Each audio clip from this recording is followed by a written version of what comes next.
Good afternoon. Hello. Today is February 19, 2009. My name is Alejandra Mendoza and I'm with Lee Ann Daffner to have an interview about conservation treatment of photographs. This is part of my ARP project in which I am conducting a series of interviews to photograph conservators to describe and address the current status of treatment practices in the field and to talk about some specific treatment topics. I would like to follow a format for this interview in which I will begin asking you questions about your experience and the work that you do here, to follow up by some questions about specific treatment topics, to end up with some questions about training and the future challenges of the field. Okay. So to start, I would like to ask you, could you please tell me your name, your job title and affiliation? Yes. My name is Lee Ann Daffner. I'm the conservator of photographs here at the Museum of Modern Art. My full title is Andrew W. Mellon Foundation Conservator of Photographs. My position was created by a generous endowment from the Mellon Foundation. I have been here since 1998. That's as long. The position was created in '99. I was here as a Mellon Fellow, but just prior to that. And Leanne, could you tell me about this lab? When was this lab established, or a little bit of the history? Yes. This lab has a long history as far as American labs go. The paintings lab was established in 1958, 1959 as a result of a fire that was in the building. The paper lab was established in 1968, and in between those two time periods there was also a sculpture conservation that was created, would have been the position. The space was already allocated. My position, like I said, was 1999 and is integrated into the paper conservation lab, although I report to our department head. So I'm considered a division or a section, a separate section. But we share a space here in the paper lab because of redundancy of equipment and actually also the nature of the work that we do being modern and contemporary art. It's largely cross-disciplinary, so it makes sense that we're with our close colleagues. Yeah. Thank you, Leanne. Well, to start talking about treatment, I would like to ask you, how do you define treatment? Good question. At one point in time, I would have defined that as a separate component of conservation, meaning you would have conservation treatments, you would have rehousing, you would have exhibition. Now I think that those lines are blurred somewhat, and conservation treatment now is integrated into those components. So it may be stabilization or cosmetic or combination physical aspects, structural aspects I meant to say, but I think that it also encompasses other things. Yeah, I don't know if that really answers your question. How would I define it? Were you going to say something? No, if you say that it encompasses some other things, like... Well, I noticed on your questionnaire here that you wanted to discuss aspects of rehousing, and I do think that they have aspects of rehousing can be more involved and not invasive, but more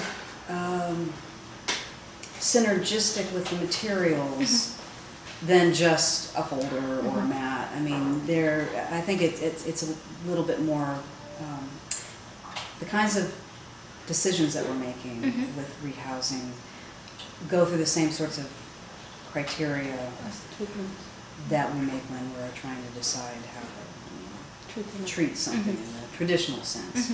So that this has evolved, maybe, these ideas? Well, evolved, maybe. I speak primarily from a position of working with contemporary materials, and I think that their needs are sometimes not treatment oriented, like you're mending a tear or you're doing in-painting, but you're making decisions on how this thing is going to be stored, and they're very unusual materials, and they can have long-term effects on the material. So I think that's more of a treatment decision, if you were to define it in that way. Maybe my answer to your question is that I don't know exactly how to answer that, because so many decisions that we make affect the art in so many different ways. Thank you, Lee. And getting to the work that's been done in this lab, I would like to ask you, how do you determine the need for treatment? Well, in this institution, we're largely exhibition driven, so that really has become the first priority. When there's a loan, a work going out for loan that needs some work, we'll address, you know, the needs of the work. There's an exhibition, we look at all the works that have been chosen, and then we'll decide which ones need work the most, and if we have time, we can get to some of the more minor treatments. So it's exhibition driven, and it's also based on time frame. So if we have time to do something to the fullest, we will. If not, sometimes we scale back our treatment options. Also, the decisions are made based on, you know, if something's damaged and it needs to be repaired immediately because of some stabilization issue, then we'll definitely do that. Let's see, damage, exhibition, loans. Do you have a and incoming calendar works. for the collection? Do you work for your collection? Do you have a program of treatment or established or not? Well, no, it's really as we are able to complete treatments, and because of the exhibition, high volume of works just on exhibition, that I'd have to say really drives it. Sometimes there's a research component. For example, Rosina Herrera is carrying out a survey of the Stieglitz photographs, and this may be a time when we can go in and maybe address some of the stabilization needs or whatever she identifies. And that would not be necessarily exhibition driven, but that's more of a research survey. Thank you. And could you describe me the scope of the treatments you perform, or what, the type of photographs you treat? Well, yes, the types. The collection here covers almost the entire history of photography. We don't have any early experimental photogenic material. Actually, we may have something under consideration. However, right now at the moment, it's only from the early daguerreotypes or the early salted paper prints, and then all the way up to the most contemporary, and everything in between. The kinds of treatments are really across the board, everything from minor stabilization, which we can define in a number of ways based on, you know, what the photograph is itself, to large repairs, you know, replacing missing components, i.e. inserts, addressing mounts. We don't do a lot of mounting on contemporary works. That's usually sent out, but we do make decisions, and in some cases we actually will do the mounting. We work with artists a lot in exhibition, so there are treatments that we do, that we call them conservation treatments, where the studio, the artist might actually define that as the routine replacement or cleaning of the different components. I'm thinking specifically of the Jeff Wall exhibition we had here, where the transparencies consist of, the works consist of a transparency component, a cover glass component, a plexiglass support, and then a light box. So all of those components would be addressed by us in different ways. So yes, the full range. I think we do everything here. Yeah, you started talking about minor treatments. So one of my questions is, how do you define what a minor, or major, or moderate intervention or treatment is? Yes, it definitely depends on what you have in front of you, what you're looking at. If you're looking at something like a daguerreotype, very minor treatment might be to brush brush off the dust, clean off the cover glass. I would define unbinding as major treatment. Somebody else might not, think that. Replacing glass, not replacing glass, cleaning the glass. I mean, it really depends,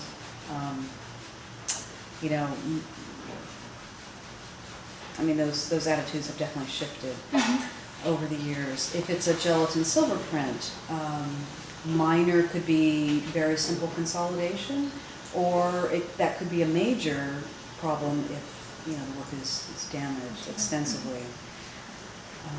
Even brushing is no longer considered a minor treatment because of what we know is happening to the surface of the photograph. So we're very careful about how we treat the surface. Color works, same, probably something minor, something, the least interventive that you can be would be considered minor, and that could range depending on the condition. Do you want examples of major? What we consider major? What would you? Major treatments that we do here. One of the most major things that I've done, is to remove tape from a photograph that's 12 feet long and clean the surface of that emulsion and to re-tape it. It's a seam on a jet ball. I consider that pretty major because obvious reasons. You're changing the physical structure, you're cleaning with solvents, you're abrading the surface, and then you're reapplying something that is, you don't even know how long that's going to last. So that is definitely an example of major. We've removed things from mounts on occasion. I think that's pretty major. Even if the work is practically falling off, I think that once you're separating components, you're making a big change. Changing cover glass for daguerreotypes, obviously that's a big deal. May have effects in the long term. Yeah. Thank you, Jan. And to understand a little bit better the methodology followed in the museum, could you describe the phases that are involved in treatment? How do you work in a general way? Like also the contact that you have with your curator or the artist. Who decides in first what is going to be done, and then when it's decided, how do you do it? That's all this, just in general. Right. We don't have a really strict protocol here, as I know they do exist in other institutions. That could be because our institution is small enough that we have regular contact with everybody. The decision to treat something is usually made in concert with the curator, and we work with curators from all the departments. I mean, most of my work is done with the photography department, but photographs are everywhere. They're in the P&S department, which is painting and sculpture, A&D, which is architecture and design. They're in the archives, they're in the libraries, they're in some are even to be found in prints and drawings, collages and stuff like that. So usually a treatment is proposed in concert with the curator.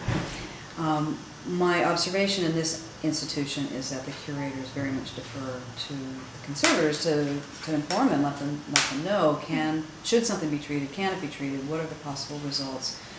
For example, under consideration right now is a Cartier-Bresson photograph, which has some planar distortions, and we're thinking about humidifying and flattening. But the curator and I, Peter Glossi and I, we know that we have to be very careful about making that decision because we could change the surface of the photograph, and so we will proceed slowly and carefully and maybe try some other photographs before we do this one. So that's an example of something that will be very carefully considered before we carry on. Other times they say, what you think should be done shall be done. I don't think there's any other. The only time that other staff come into that mix is if there's some kind of budgetary concern and or if it's a work on loan, where obviously then the registrars become involved, exhibition department, sorting out paperwork, legal, and budget. And after the treatment is completed, do you evaluate the results? How do you evaluate your results? Oh, well, we constantly evaluate. We want to know, did this work? Are we happy? Did it take too much time for what the results? Because we have very little time. Or do we wish we had more time, and maybe next time we won't just do a quick and dirty treatment because it's not worth it, you know, we'd rather wait. So it helps us to know how we're doing, how effective our work is. It's done informally, although if there's something egregious, then we'll make notes to put in the file to help inform us down the road. We try to get feedback from the curators whenever possible. Usually they're very happy, you know, with what we do, but yeah, no, I think that we try to get feedback as much as possible and along the way too. Try to bring them in during the course of a treatment and say, so, you know, how do you like this? What do you think? Should we push it? Should we scale back? And their input is good because they also have the big picture in mind too. They know, do they want something to look absolutely perfect, or would they prefer just to have it passable so that they can get it down to the frame shop and ready for exhibition? Thank you, dear. Now I would like to ask you some questions about the transformation of treatment practices. So, in your observation of the work that's been here since you started here, do you perceive any changes in the way treatments are approached or performed, or? Well, I mean, since I've been here, I would actually have to say no. I mean, yes, there are trends in the profession that we've seen, and a more conservative approach.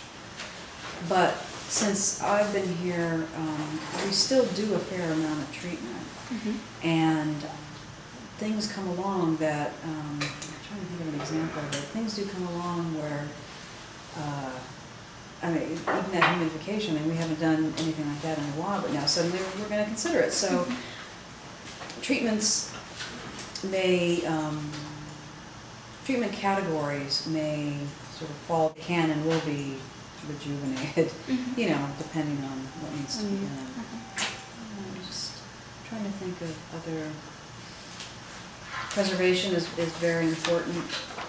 Always has been, always will be. Rehousing, stabilization, cold storage, you know, the treatments. Yeah, no, little shifts here and there, but not this one. yeah. So you said that you don't perceive changes in the levels of intervention. No, I mean, in photography conservation, I think that we are fairly conservative now at this point in history. And there are definitely things that we don't do, you know, I mean, we don't do chemical intensification. There are certain kinds of unmounting and mounting that we won't do anymore. But even hinging, we've tried to minimize. I consider that a treatment because of, you know, changes in the work. Can you repeat the question? If you perceive the changes in the levels of intervention, like a decreased or increased levels of intervention, but I think you answered. Yeah.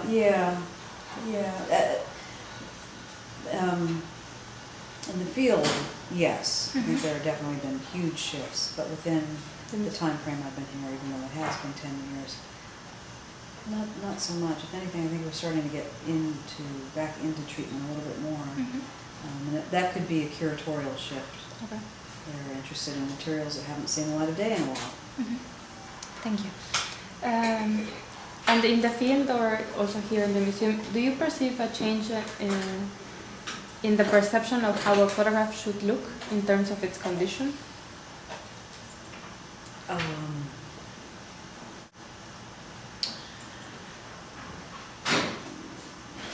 That's a good question.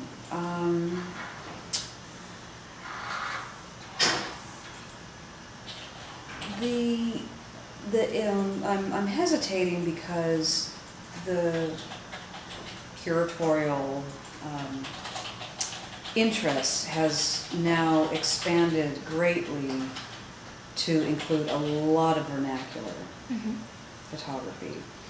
Not that they haven't always been interested in that, I think that they have, and works that are both fine art and then at the other end of the spectrum, more ephemeral works.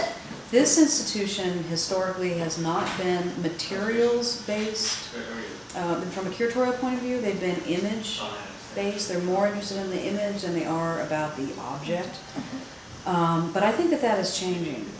And I think that you're seeing more attention to the object and more exhibition. I don't know exactly how to explain it, but for example, historically, the Department of Photography has always overmatted signatures. They are only interested in showing the print, and good quality print. Not any print will do, you know, but the best print, and then but just the image. But I've noticed that in the last few years, they're starting to open up the window mats to show the mounts, which often contain signatures and unusual papers that the things have been mounted to. So I think that there is now a growing sensitivity, even in daguerreotypes. They used to, you know, put them in a window mat, put them in a frame, and put them on the wall, and now we're starting to show them in their proper, you know, sort of orientation, which is now the book. They're using frames for European-style daguerreotypes that are more sympathetic to how they would have originally. So actually, I think that there's more of an awareness of the connoisseurship of the materials aspect of photography, and at the same time accepting certain flaws and not. I mean, some flaws are unacceptable, and recently we've done a fair amount of retouch to raise the exhibition quality of certain prints because you know there were disfiguring stains and stuff like that. But yeah, it's both a leniency in condition, but also an acknowledgement of older photographs and how they might look. I'm curious about the last thing you said, that some flaws may be acceptable, maybe like patina, perhaps. So like which? Well, you know, you just said it. Mirroring, silver mirroring. Certain creases in an old photograph or a press photograph. That's the way it looks. That's okay. It's a working document, and that's part of it. Let me think if there's an example of a. You know, there might have been like a fat. You know, I'm trying to think of an example of a handling crease where there would be an almost unique print, maybe a Stieglitz print that's coated and it has a little handling dent, but you know it's such a beautiful print, and for a variety of reasons we wouldn't want to treat that, or we couldn't treat that. That's okay, you know, they're okay with that. I'm just trying to think if there's any other recent examples of things that we've worked on.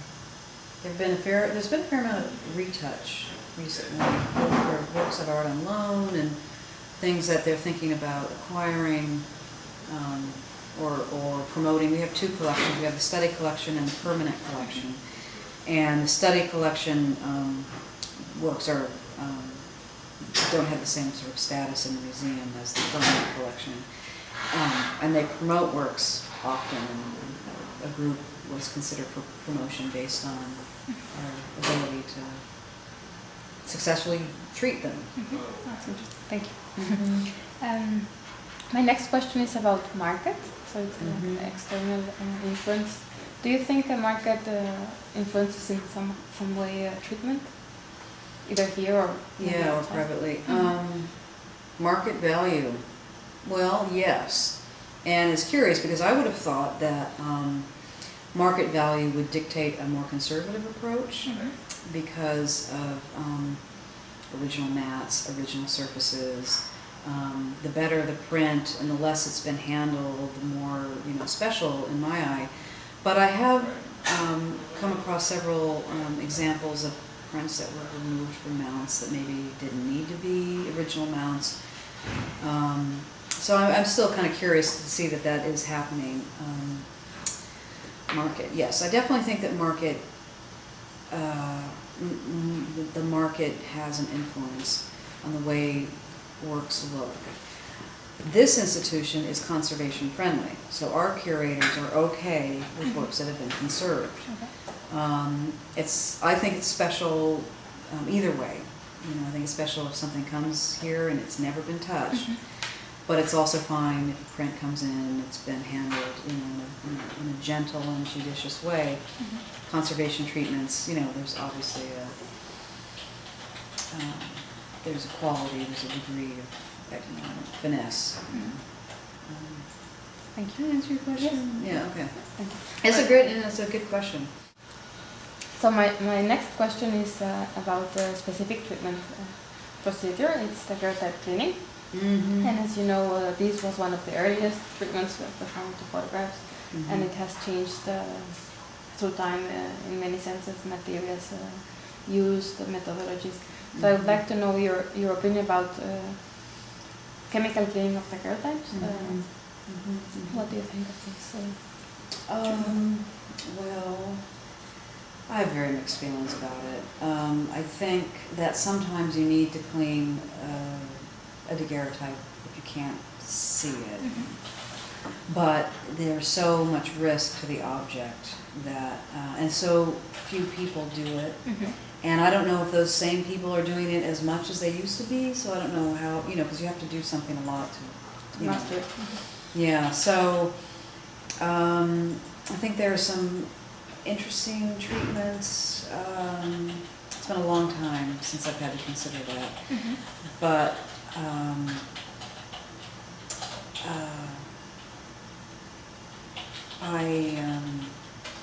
I'm very much in favor of the object as I keep saying untouched, but in its original condition as possible. And I just think that we have to be very careful because we're just now starting to learn and understand what's happening on the surfaces. And hopefully the work that some of our colleagues are going to be undertaking will inform us a little bit more. The other side of the coin is that most daguerreotypes have been opened and cleaned anyways. So it's very rare, you actually find something that you don't think has ever been opened, even in the 19th century, because as you know, they were in there all the time. So, I don't know, maybe there's more of a case that one could make if something has a lot of surface debris. There are ways that you can clean it off. But once you go and you start messing with the metal, it's different than a metal object because with objects conservation, if you clean with silver, you can usually mechanically remove any of the residues of your cleaning solutions, and you can't do that with daguerreotype. So it's tricky. Thank you. My next question is about chemical intensification of photographs, and this also has been a treatment performed in the past in various times, and it has been tried in negatives, in prints developed or print out prints through time, but also some research has been done to see the viability or applicability of this treatment to photographs. So I would like to hear your opinion on this treatment. What do you think if it should be applied, in what circumstances? But now, who's doing work on it? No, it was done by previous. Josh Hendricks. Right. No, I don't think that it's really a viable treatment anymore. I think that it's, well, I guess never say never. But, there are probably some salty paper prints out there that are so far gone, that it's just a little bit of a brown image stain that maybe they would warrant that. I don't know. My official position is that it's not a viable treatment option. There's too many risks. You're altering the original image material to a degree you don't know. And like daguerreotype cleaning, if you don't do it off, who's going to do it? And if you don't do it a lot, then you have less control because you're less, accustomed to the procedures and the materials. It's a part of our history, and even pre-conservation, that various people were doing it in the past, Harold White and all the rest. So that's great that they did that. They, mostly I think kept records. I think kept records of images. So. Something to be acknowledged about our past. I don't think it's something that we do now.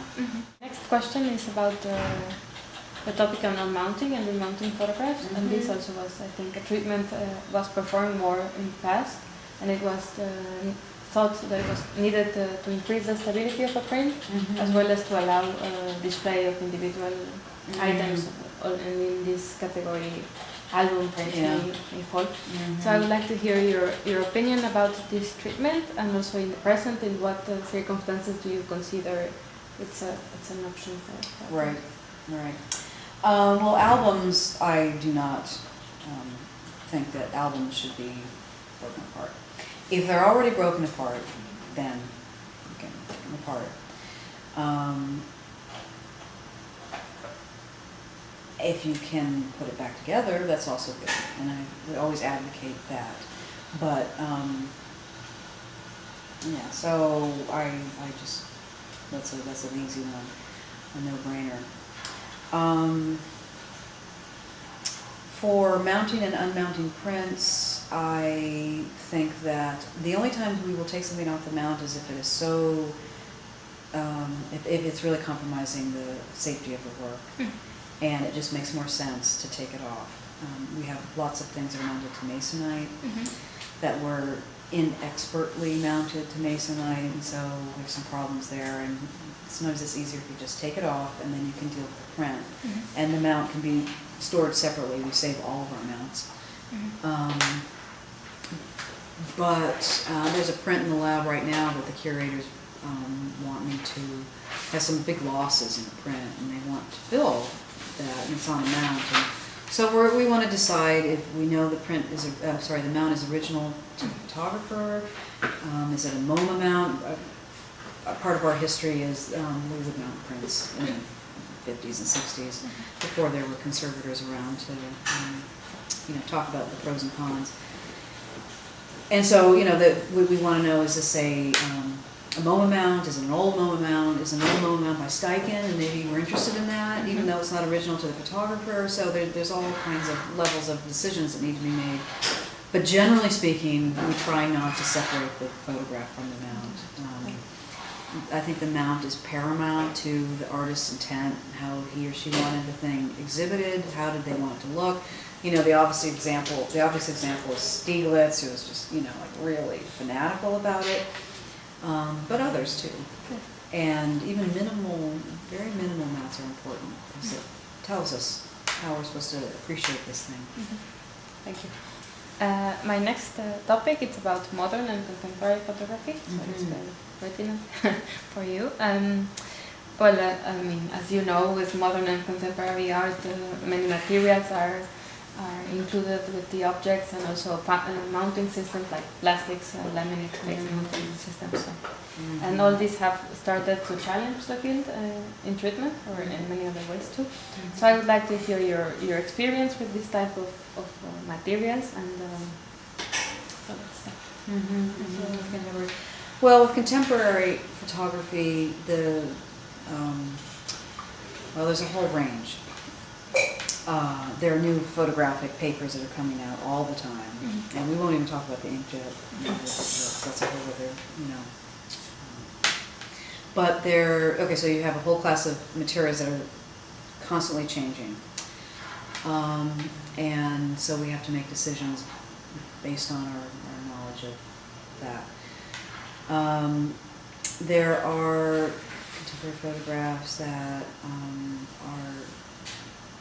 that sort of emerged from a industrial or commercial use, and face mounted, and the light boxes, large scale things, and other things too, which actually we don't have, but I can imagine there would be my ideas, but things that were commercially ephemeral.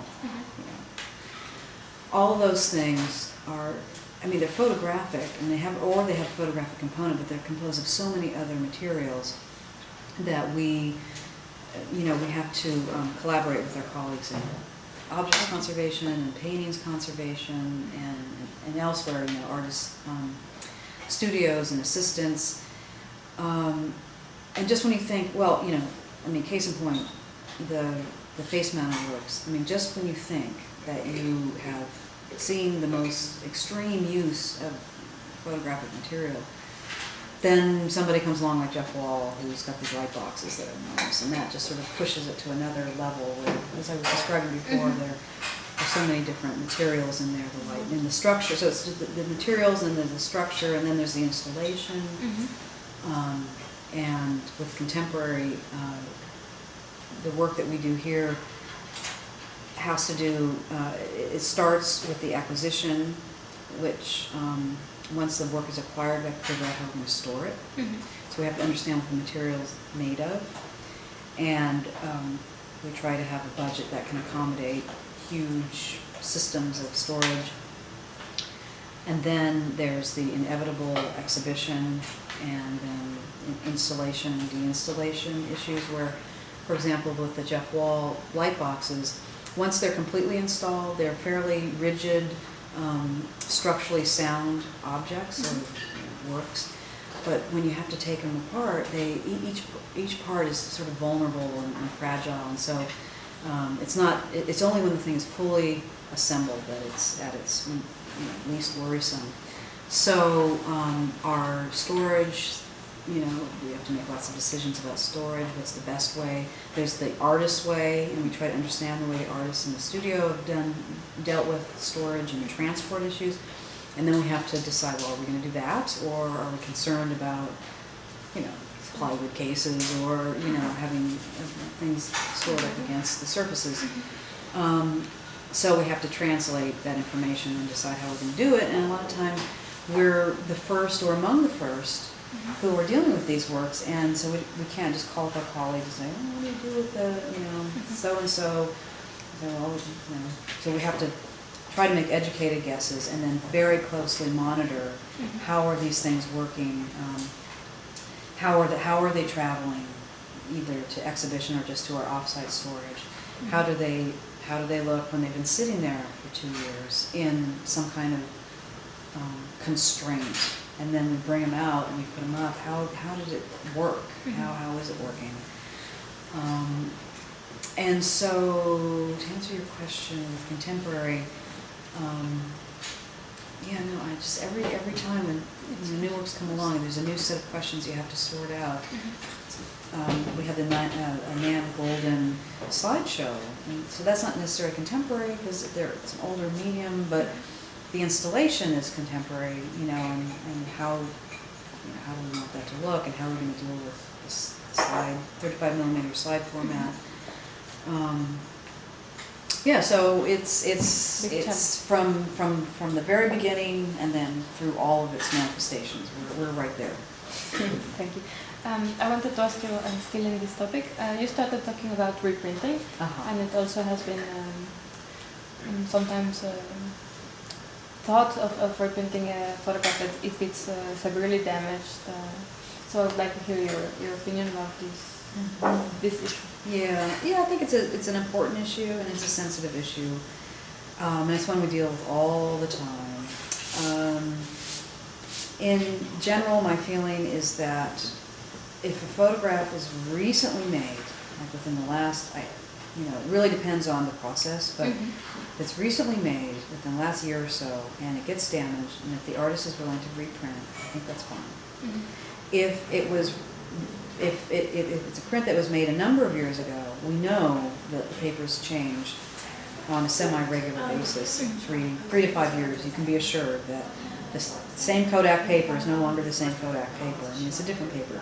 So the question is that, is it the same work? And my feeling is no, it is not. So, at that point, you're also you need to factor in the change in the artist. their eyes and their feeling about the work, how would they reprint it differently after a certain amount of time has gone by. And then the longer, the distance between the original print that you're dealing with and then the so-called reprint, the bigger the bigger the issues and the stronger case I think you have to make for a certain work being the work and the other one being maybe an exhibition copy or a separate separate work. I don't think we've actually done that where there's two. It's a separate work. It's usually considered an exhibition copy. Is there another? I think there was another aspect to the reprinting. No, I think that's basically it. Thank you. My next question is about the treatment training. So I would like to hear your opinion if you consider treatment proficiency as central to the competencies of a photograph conservator. Yeah, I definitely do. I think that at the end of the day, you really need to know what you're looking at, and the best way to know what you're looking at is from when you're assessing treatment and housing and exhibition. For a conservator is to have that treatment experience, and I'm constantly reminded, there'll be, because of the way we're set up here, I go through long periods of time where I'm not doing any treatment, I'm doing administrative, or I'm doing travel, or working on an exhibition or something, and then I have to, switch gears and go into a treatment mode if there's an exhibition coming up, or something has to be dealt with. And when you're working on when you're handling the work and you're treating a photograph, you have such a different appreciation of it, and are able to really make responsible decisions, big, larger picture decisions. So I think it's absolutely fundamental to training. And how do you think we gain treatment proficiency? Well, you got to do it, and you have to do all kinds. I think you have to do mock-ups. You have to work on lesser, or more sort of rugged works, or things that are so badly damaged, and you just do the full treatment. You get in there and you humidify and you wash it and you do all kinds of stuff. And then I think you also have to work on works of art, and you have to have an appreciation for the light touch. Thank you.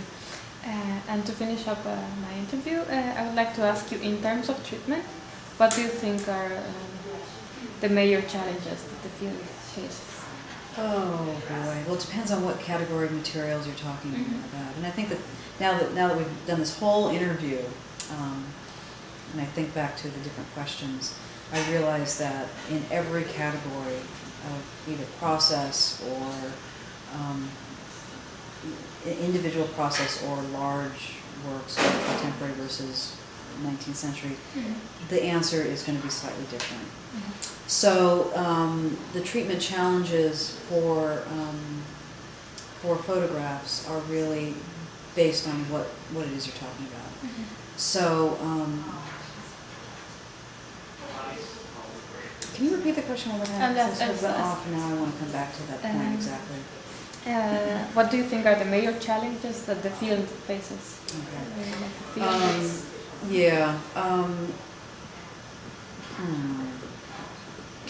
That's a good one, because we're starting to exit the traditional photographic production period. I mean, we'll always have photographs around and we'll always be dealing with them, but I can't help thinking that it's going to be there's going to be a problem or an issue with the fact that we're not going to be able to get gel and silver prints anymore for our research, for our mock-ups, for our own hands-on experience.